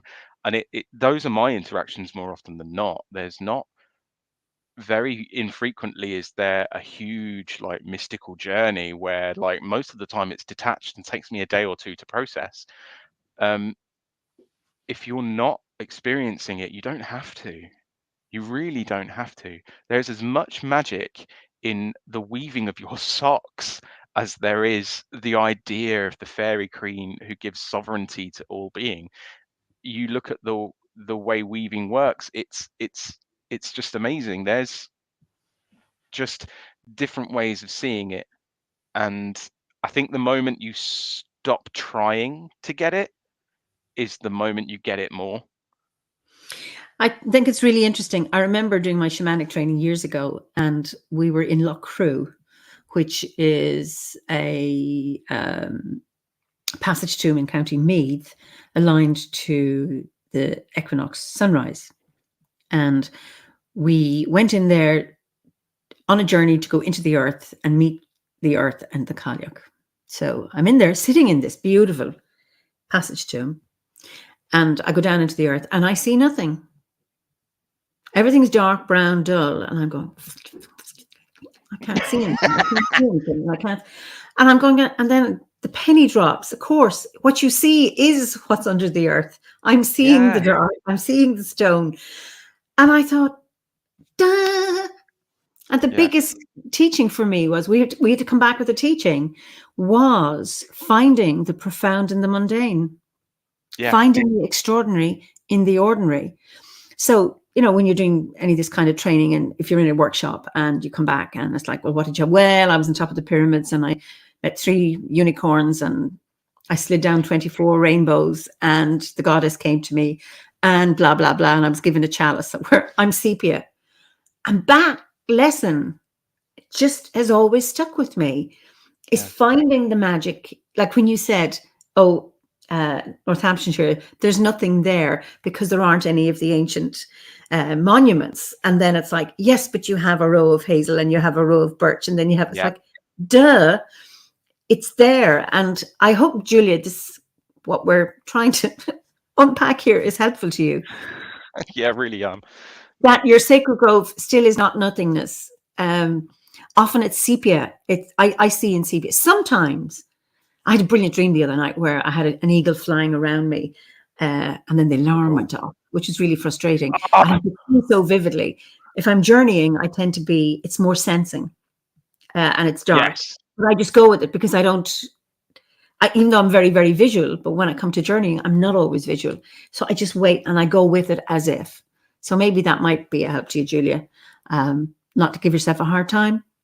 I don't believe I'm blind when it comes to it. And also, I remember I hear spirits, I don't see them. And I was a healer telling me there's a lot around me. And I said, I don't see them. He said, you're just as well off, because he said you would be mobbed. So it's interesting. You go into the noisy coffee shop to filter out that stuff, so it keeps the headspace for your own creativity to emerge. Yeah, it's definitely an interesting thing. It makes you a little bit. I kind of envy people. Like, who was it who just asked the question? I'm so sorry, it's gone straight out of my head. I envy people who can go and cope with a sense of nothingness, a sense of quiet, of stillness, because I rarely get that, and it's something that sometimes I would long for, because the chatter is just inane and there's no middle ground. It's frustrating. So you develop coping mechanisms for that. The idea that I could go on a journey and experience true darkness or true silence or anything like that would be amazing. There are very few chances whereby if I do any amount of trance work, the sensation takes hold and space expands, and before I even get a chance to acknowledge it, it fills with images, flashes, things that are trying to get my attention. So like my trance work is really hectic and difficult to kind of then filter after a while. So I would love to be able to go into trance and just then have maybe, if nothing, one thing, or like just not, it would be lovely, nice, relax. And you like see, chill would be grand. Judging by her emoji, she's not happy with that. But maybe you can revisit that, Julia. I know I love caves, and I love to go into a dark, silent cave where I can't see anything, I can't hear anything, and it's just then that silence, just that nothingness, just envelops me, and it's pure bliss. Yeah, almost like the cell, and being just in a cell, just cut off. Yeah. It's lush. But it's busy, but it's lush. Hannah has a question. Any instance that you fell out of control or didn't happen how you expected? Yes. There have been instances, mostly when I was a lot younger, where things did get out of control. I've never talked about these things before. It's kind of weird to think that I'm doing it on YouTube with lots and lots. Be as open or as not open as you feel free. Just. I'm a book. An open one. An open one. Okay. If I don't say it now, it'll probably come out on the podcast. I'm not worried. Okay, all right. So there have been instances where I have had to cut myself off. I don't dream very much. And there was a time not too long ago where I made the mistake of keeping my wand under my pillow. Okay. I'd scheduled to do it for 3 nights to attune to it, and then 6 nights later, I woke up. Actually, I couldn't tell whether I had woken up or not because I started dreaming days. So I would have a dream whereby I woke up, a day played out, I went to bed, and then I'd get up, a day would play out, I'd go to bed, then a day would play out, I'd go to, and I got to a point where 3 days on, I was like, I'm getting really confused because I'm not sure whether I'm awake yet. And I took the wand from under the pillow and I was like, right, I've done this. If it's under the pillow next time I wake up, then I know this was the dream. And that was one of the instances where I kind of control was kind of slipping away because I was inviting things to start happening. And the more I invited by having the wand under my pillow, the more it kind of carried on going and going and going, and I ended up creating a bit of a loop, which wasn't a bad thing because it worked. It did what it was meant to do, but I didn't follow the rules. I missed one of the points that I had to remove the wand and finish the process. I forgot. I just lost track. So it ran away. Wow. So I'm okay with otherworldly accesses and travels, this is Gabrielle, yet spend most of my life feeling ungrounded, while other people around me might be great with grounding and not so familiar with other worlds. I think being grounded is really, really, really, really important. That always has to be before you go off on any journey, is be grounded. Like, know where you're coming back to. I think that's an important one, particularly if you are ungrounded generally, or often spend most of my life feeling ungrounded. And I think druidry is a very grounding spiritual path. Yes. I was going to say just then, I'm not sure whether I agree, but in the same respect, then when I do druidry, I'm really grounded. so actually, by proxy, I probably am quite grounded in the fact that I'm always then connecting to things which ground you on their own. So you connect with a tree, the energy is rooted, so your energy becomes rooted, and a lot of the time you will mimic what you're around. We do it. We mimic things. That's what we're good at, and our energy does the same. So we're rather chameleon-esque in that respect. Mm-hmm. Which I think is not even sure that's a word. But yes, Gabrielle, again, I used to want so much to be like one of the people who didn't feel all the spirits around and the environment and whatnot. So interesting. Simon, you'll see things and hear things when you're at peace with yourself and the earth you're standing on, the air you breathe, and the warmth of the sun on your face. Juliet, thank you. This is who said she experienced nothing. I just thought I had poor imagination, especially as so much emphasis placed on experiences and messages given during journey. I get nothing out of it. I'm very much a loner, she says. It's interesting. I think we may get messages that we don't recognize because they're too ordinary.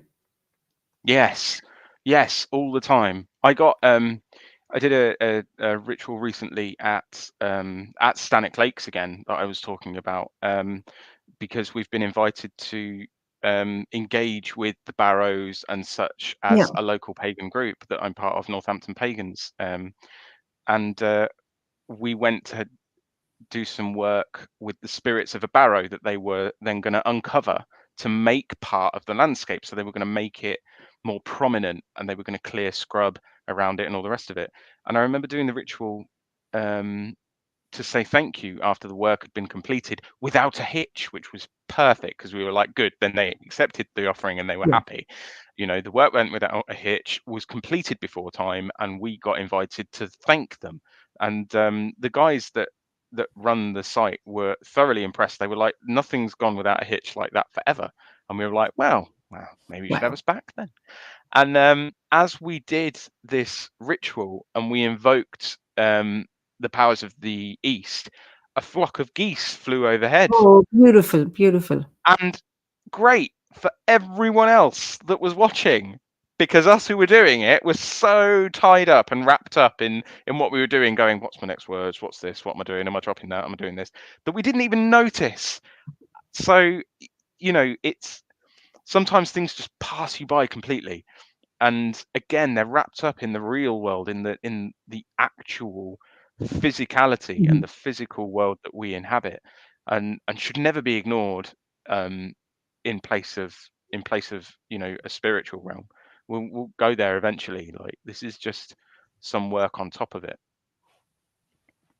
Wow. So, wait a second. Any other comments here?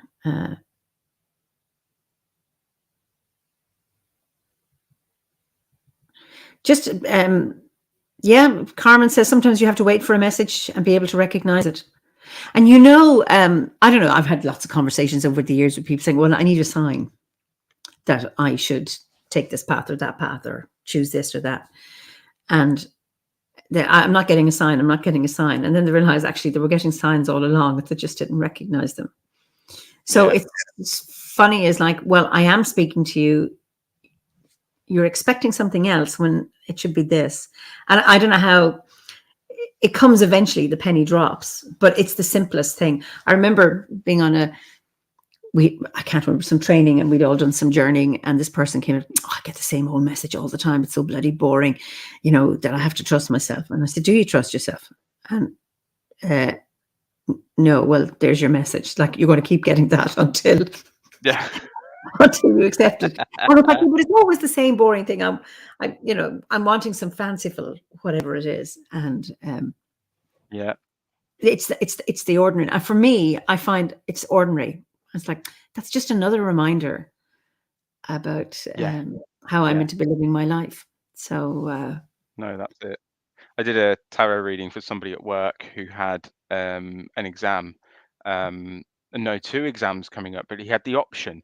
So he was struggling because he had the option of going two ways, and he was being dilettanteous, and he was like, I want to do both, yeah, but yeah, I'm not getting anywhere with either. And I was like, I mean, I don't really need to do cards to tell you, but I'm going to anyway. And so I did cards, and it was blatantly obvious. I was like, you've got the two of swords, and then you've got the hermit, and then you've got like strength, and then you've got this, and then you've got that, and then you've got like the um I think there was a knight in there as well, and a king of pentacles. And I was just like, right, okay, what's your problem? And he was just like, no, I'm not getting any support that I need. And I was like, because you haven't made a decision. He's like, I need to do both. And I was like, no, you want to do both, you need to do one. I said, the moment you put all of your effort into one thing, everything will run smoothly. You'll find that you get where you need to go, you get the support you need, and that's that. I said, the interesting thing is you're under some sort of like illusion that you can't then pick up the other one after you've finished the first. And he just went, ah, oh, brilliant. Of course, 2 weeks later, he said, can I have another reading? I went, have you finished that previous journey? And he went, no, not yet. I'm like, no, then, because it would just be the same. You want me to reaffirm the message you've already had? I said, no, you're not doing that. I said, I'm not wasting my time on that. You can beggar off, go back to work. So yeah, I think sometimes when we're looking for a message, it's not a message we're looking for. We're not looking for something to change the status quo. We're looking for something that tells us we're doing it right. And that's not the same thing. mm-hmm. It's never the same thing. Yeah. It's interesting when there's two things you want to do, and it's like, no, you have to make a choice right now. And it's like, well, I keep both options, so I'm stuck with a leg on each side of the river. And it's like, well, it's not going to work that way. You have to make some choice. It means relinquishing something in order to engage with the other. And yeah, choose one and then see afterwards if you can go back and do. And you may not want to do the other. It may not even be important, but you may not still need it anymore. You may not need it anymore. Yeah. No, it's interesting. The idea of sacrifice is really quite important. When I started ADF, one of the things you learn at the beginning is the 9 virtues, and this idea of offering and reciprocity is that you build this relationship with the spirits, the spirit realm, or your ancestors and the gods, through the act of devotion and giving, not transactions, but just giving. And there's a very big point in the core order of ritual that has you make a sacrifice. You give this offering in um, in the honor of a sacrifice. You make it as a sacrifice, and the idea is that if you have it to give, then you have the responsibility to give it, and it's become a massive part of how I kind of live and work, because it's it's so important. And Mhm.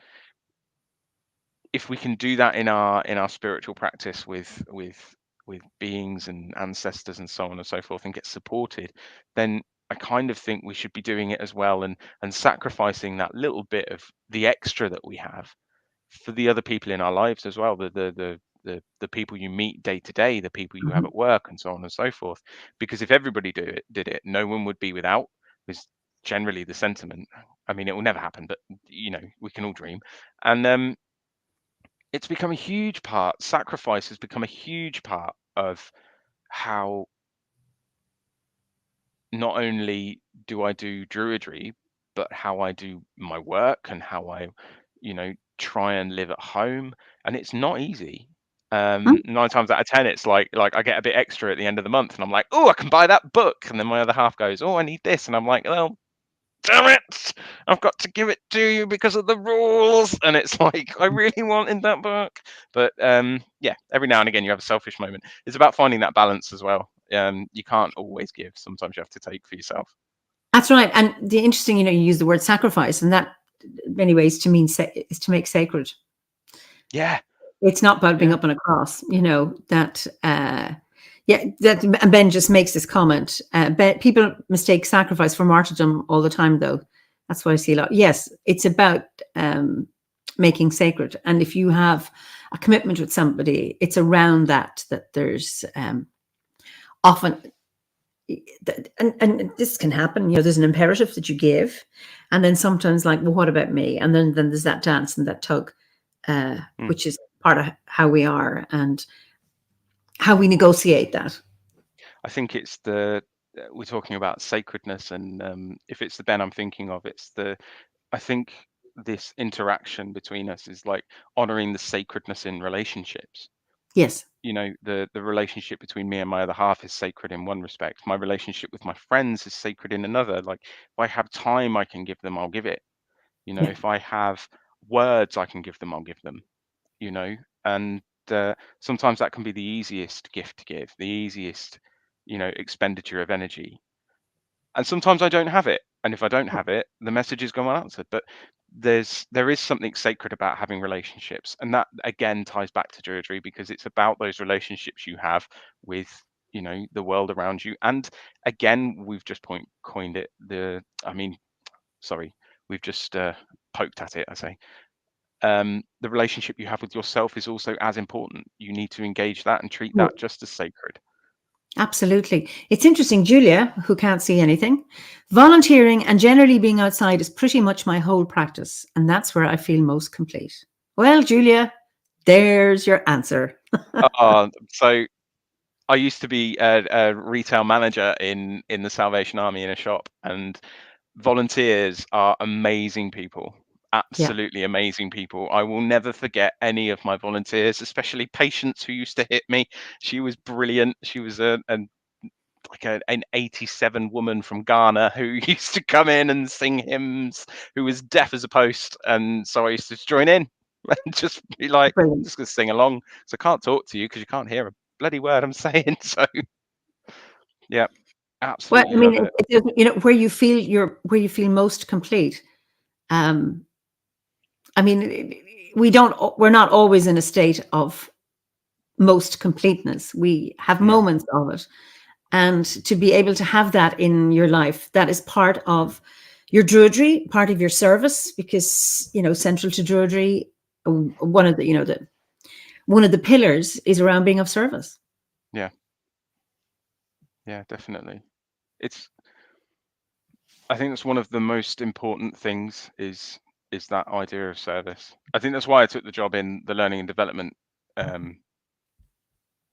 department at the Salvation Mhm. Army, is because it's literally being there to facilitate other people's learning and, you know, being of service to other people.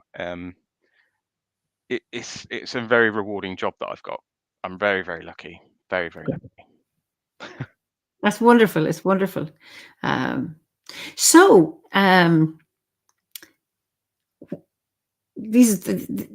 we're coming to the end of our time. So, what's the most reckless thing you've ever done? Oh, Like, one that you think to reveal and share. So it could be maybe the second most reckless thing. I don't know. Most reckless thing I ever did was when I went on a 4-day shagathon in Wales. And you survived because you obviously come back from it. Yeah, I survived. I survived. I hobbled on the way back to the train, but I survived. I recently broke up with my ex-husband, and I traveled to Wales on a train and didn't tell anybody where I was going. I literally disappeared for 4 days. My dad Right. didn't even know where I was going until he dropped me off at the station, and I went, "Just so you know, I'll be in Swansea. I'll ring you if I need anything." And he went, "Okay." And that was it. But Wow. for 4 days, my phone calls were unanswered, my messages were ignored, and I just pissed off for 4 days and thought, if anybody starts anything with me, I don't care. I just punch them and walk away because I'd had enough, and I was like, I need to just go and be as far away from everything as I can get and not tell anybody, and then I can tell them all about it when I get back. But yeah, it was really uncharacteristic for me because normally it was like open house policy. Everybody would come around to hang out and that was it. But then I just disappeared, and it was was really reckless because it was probably the most dangerous thing I could have ever done because I'd never met this guy neither, and I just turned up at this bloke's house and just stayed with him for 4 days, and it was probably really dangerous and really reckless and really stupid. But I'm so glad I did it because I learned so much. What did you learn? I learned never to do it again.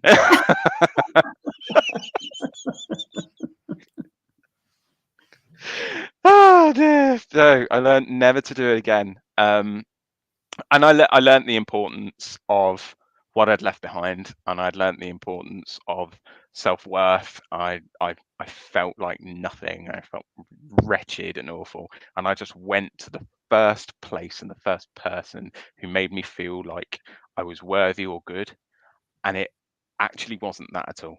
It was completely shallow and useless, and it taught me more about myself than it did about anything else, really, because it gave me an opportunity to reevaluate what I thought was going on in my life, and Yeah. I learned to appreciate what I had a hell of a lot more than how I'd been treating it previous to that weekend. What a wonderful learning. And I mean, it's interesting when we take risks. We all have to take risks. I mean, you risk become a druid or you risk taking up a new job, but Mm. the so-called reckless thing and how it's the best teaching that you can ever possibly have had. You don't I need mean, to don't get me repeat. wrong. I mean, don't get me wrong. I enjoyed it. Oh yeah, I had a great time, but then I think it's not until you come back the dust settles and you go, why on earth did I do that? And you think, how stupid, how lucky am I that nothing bad yeah. happened, you know? And yeah, I And you needed would to not do want it to in go some back. way. I needed To, to do it. yeah, yeah, Yeah, yeah. yeah, So one of it's those things. Just needed to get it out of my system and just be like, no, that's it, goodbye. yeah. So Julia says she'd love to disappear for a while. Yes, I can understand that one. Sometimes the wrong ways lead us to where we should be. Absolutely. Yep. So what would you say has been your greatest achievement or the thing that you're most proud of? You're allowed brag now. I'm allowed to brag. Yeah. um, I think one of the things I am most proud of is I've mentioned that I do talks, and I've been to a place in the Netherlands called Eimear. If anybody's heard of it, it's a fantasy convention that happens twice a year. And I remember the last time I went, I did Fairy Tales Are Queer. I did a talk on gay fairy tales and how actually there are hints and bits of gay lore that still exists in fairy tales. You take, for example, the story of Carmela, the vampire who only drinks the blood of young women. It's very, very, very erotic and very, very girl on girl. And I did this talk, and I just enjoyed myself. I mentioned this earlier. I'm just enjoying myself. You are all just here for the ride. You know, if you enjoy it, brilliant. I'm glad we could share the time. But I'm only telling the jokes I find it funny. And I told a story again to make the point. A story that was found, that was gay, that was recovered from like a trunk that had been unopened for like 100 years or something stupid. So they found this unaltered book that had the original story, and it was The Dog and the Sailor. And I remember doing my whole talk and then telling the story at the end. And this was in the Netherlands, so English is not this audience's first language. And I had no one there when my talk began. There was no one there, and I was panicking. I was Oh thinking, my no one goodness. wants to come and see it. No one cares. And then the heavens opened, and everybody piled into this tent that I was doing this talk in, and all the chairs filled up. And I went, right, you might not have been here for the talk, but I've got you now. And I started, The and heavens were with you. that's it. And no one left. They all stayed. They all went to the end. They all got to the end of the story. I tried to get them involved in telling me the story. So the little dagger changed to a flail and a chair. And I was just like, this has gone from Fairy Tales Are Queer to Fairy Tales Are Kinky. Really weird kind of turn. This is just weird, but okay, you're Dutch. Let's get on with it. They loved it. It was great. And then that was all wicked, and I got a round of applause, and that was wonderful. But the thing that made me feel the best was this lovely woman came up to me right at the end, and she said, "Thank you so much for taking the time to come here and represent me today." Oh, And she said, because the genre of fantasy just we're never seen or represented the way that you just made me feel seen and represented. And I cried because I'm just beautiful. a wet lettuce. And I was like, that's really lovely, thank you. And I was like, just can I talk to you again? Can I find you on Instagram? She's like, yeah. And so I sent her a message yesterday, and she's brilliant. She's an amazing artist, and Wow. does LGBTQ plus work, and it's just absolutely brilliant. She turned up as Geralt or whatever from The Witcher. She was absolutely cracking, absolutely awesome, complete gender bend. It was fantastic. But that was, I think, my proudest moment was Oh, well getting to the done. end and Beautiful. having that one person be affected. Everybody clapped, but that one person took the time to tell me how affected they were. Mhm. And I've done lots of talks and lots of workshops and things at lots of places, and it just that's the one that resonated. And you never know the impact you've had No. on, and how powerful that be, telling a story, giving a presentation. I'm always struck by my guests here, when I read the comments and people say, I really needed to hear this tonight. You're speaking for me.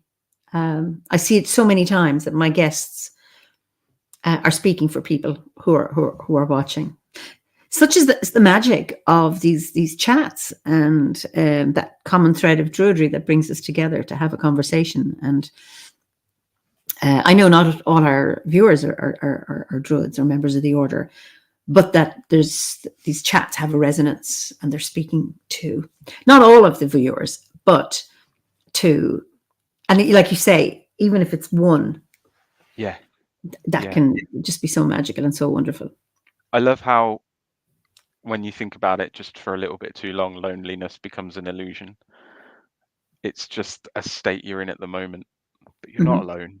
Emrys, who commented earlier, I messaged him and said, thank you so much, considering, because he's in Poland and I'm in the UK, considering the distance we have between us, the messages that we have, I always feel the love in the messages he sends me. Brilliant. Always feel it, and that connection that we have.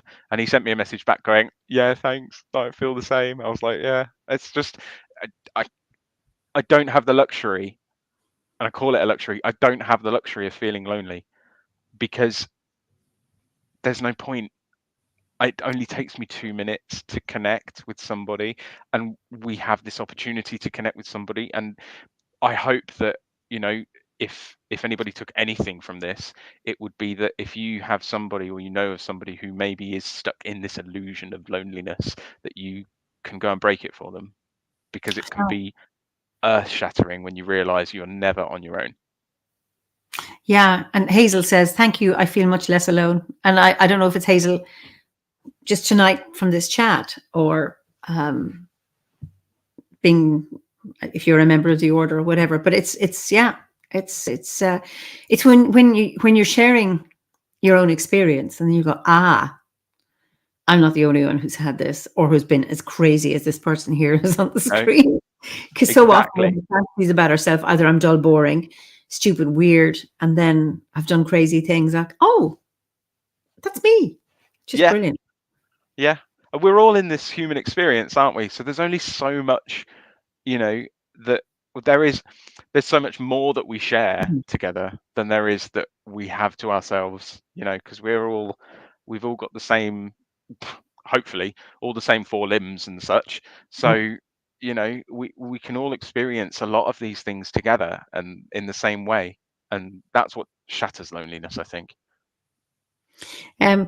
Lovely, Gabriella. This particular fire chat felt alive and fiery, and somehow in a very ingenious, in a very positive sense. Super lovely. Wolf Spirit Echo says, definition of weird. Yes, I am. So that's something we all have in common then. Brilliant. So my last 2 questions that I always end with is, what is your favorite season of the year, and what is your favorite festival on the wheel of the year? My favorite,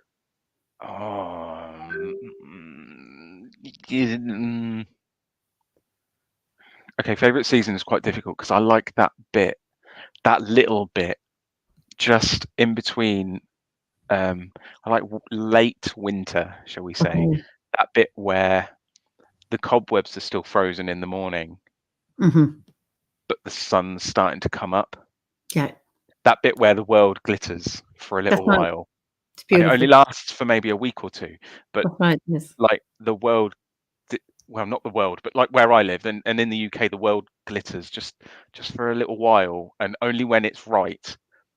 And then you get mist and it disappears. Like you get fog in the morning and that stops, and you just think, right, okay, that moment's over, and now we're like winter's about to end and we're coming up to spring.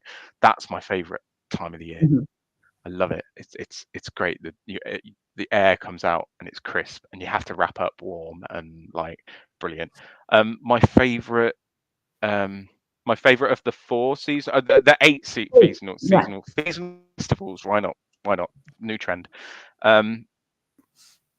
I think my favorite is Midsummer. Okay.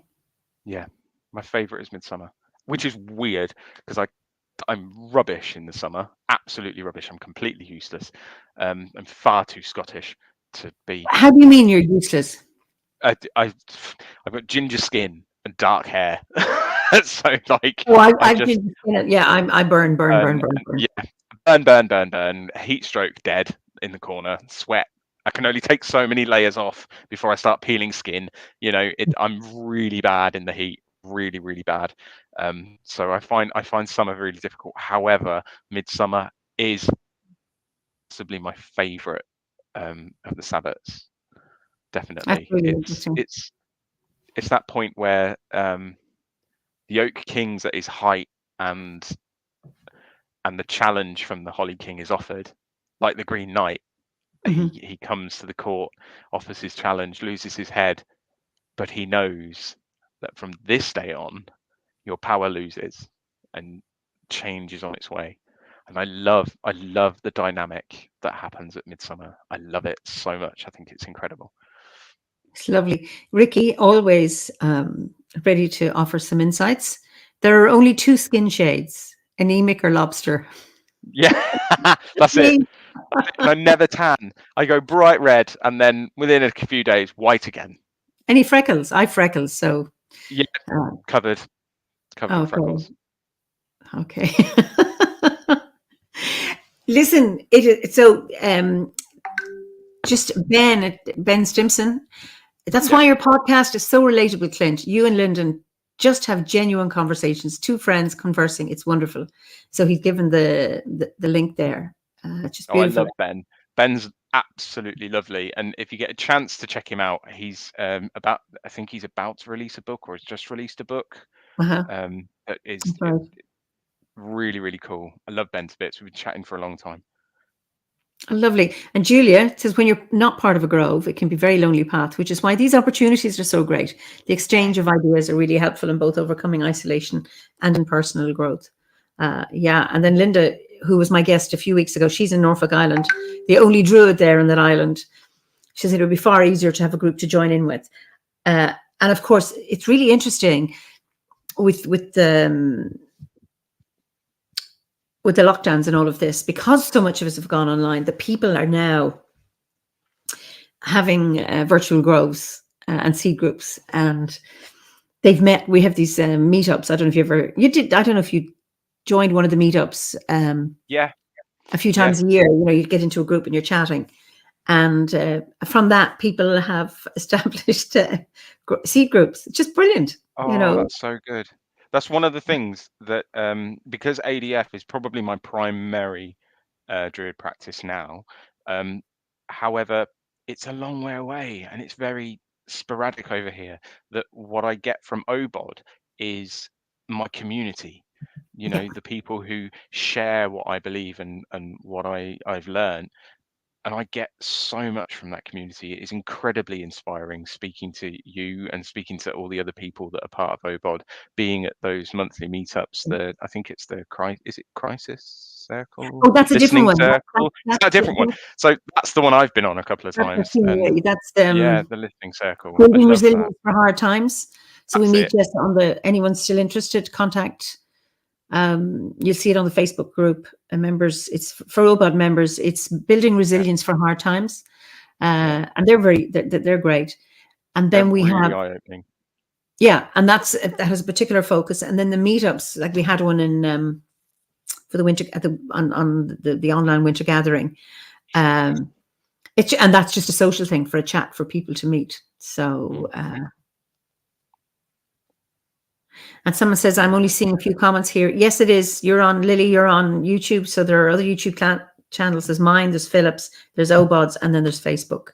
And Julia, thank you both for tonight's chat. You've really helped me sort out through a few things. And as Sue says, because Sue said this conversation has kickstarted her out of a stagnant period. Great to hear that. And and stillness is good, It's like when you're talking about wishing you could have the silence and the stillness rather than busyness.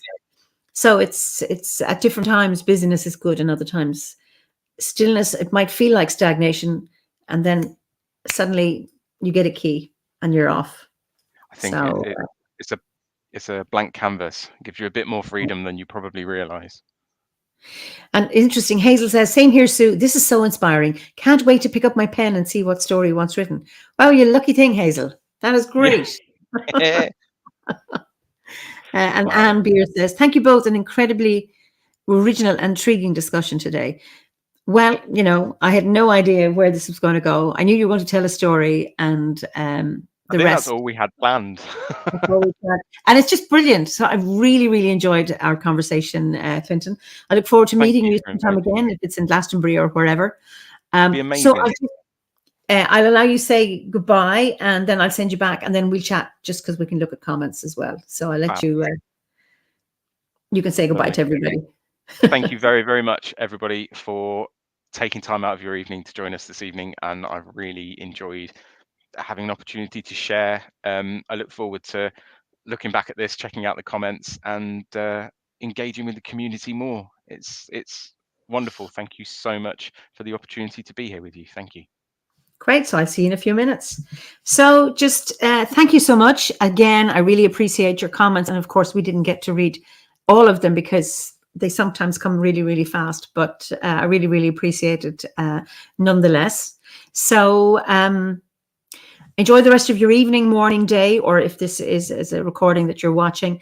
I won't be here next week. I am going to Marrakesh on Saturday as a teller at an international storytelling festival that I'm really, really looking forward to. So see you all in 2 weeks' time, and may you all be well. And until then, slán go fóill.